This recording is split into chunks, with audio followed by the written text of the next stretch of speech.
कल रात जब आप सो रहे थे तो दुनिया के फाइनेंशियल मार्केट में एक भयंकर ब्लास्ट हुआ।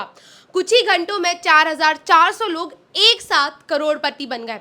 और इसमें कोई बड़े बड़े आईआईटी या हार्वर्ड के टॉप ग्रेजुएट्स नहीं थे, बल्कि स्पेसएक्स के नॉर्मल वेल्डर्स, टेक्नीशियंस और कैफेटेरिया में काम करने वाले क्लीनर्स शामिल थे। ये सब हुआ स्पेसएक्स की हिस्टोरिक पब्लिक लिस्टिंग की वजह से, जिसने एलॉन मस्क को ऑफिशियली दुनिया का पहला ट्रिलियनियर बना दिया है। एक ऐसा इंसान जो अकेले 175 देशों की जीडीपी से ज़्यादा अमीर हो चुका है, जो अकेले पूरी दुनिया की 46% कंबाइंड पॉपुलेशन से ज़्यादा वेल्थ होल्ड करता है। सोचो, इंडिया के सबसे अमीर लोग अंबानी और अडानी भाई, इनके पास भी 8-9 लाख करोड़ रुपए हैं, लेकिन एलॉन मस्क इनसे भी लगभग 100 गुना आगे निकल चुका है। लेकिन क्या ये सच में रियल पैसा है या फिर हवा का एक बड़ा गुब्बारा? इंटरनेट पर लोग कह रहे हैं कि एलॉन मस्क ने एक बहुत खतरनाक वैल्यूएशन गेम खेला है। अब इसे ऐसे समझो, मान लो आपके पास एक पुरानी कार है जिसकी असली मार्केट वैल्यू सिर्फ 4 लाख है। अब आपने उसे अपनी ही दूसरी कंपनी से 12 लाख में खरीद लिया और फिर तीसरी कंपनी ने आकर बोला नहीं, यह कार तो 25 लाख की है। अब मुझे बताओ, क्या कार बदली? नहीं। क्या रिवेन्यू बदला? बिल्कुल नहीं।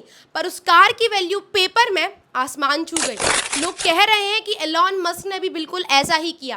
पहले ट्विटर खरीदा, फिर XAI से उसे एक मैसिव वैल्यूएशन दी और स्पेस एक्स ने उसे और आगे बढ़ा दिया। तो क्या ये पूरे फाइनेंशियल जीनियस हैं या सिर्फ वैल्यूएशन इन्फ्लेशन का एक बड़ा मास्टर क्लास? लेकिन बॉस, इसे पूरी तरह फेक बोलना भी बेवकूफ़ी होगी, क्योंकि पूरी दुनिया के ऑर्बिट में जितने एक्टिव सैटेलाइट्स घूम रहे हैं उसमें से लगभग 70% एलॉन मस्क की स्टारलिंक है और ये मोनोपोली रियल है। और इस पूरे सीन में सबसे बड़ा और रियल लेसन तो उन 4,400 एम्प्लॉयज़ ने दिया, जिनमें से एक मैक्सिकन वेल्डर था जो सिर्फ $28 पर आवर पे काम करता था, और एक के तो घर वालों ने ही उसे स्पेस एक्स ज्वाइन करने से मना कर दिया। लेकिन इन सब में शुरुआत में कम सैलरी एक्सेप्ट की, पर बदले में कंपनी की इक्विटी यानी शेयर्स लिए और 20 साल तक मुश्किल वक्त में कंपनी पर ट्रस्ट किया और आज सब मल्टी मिलियनियर्स हैं।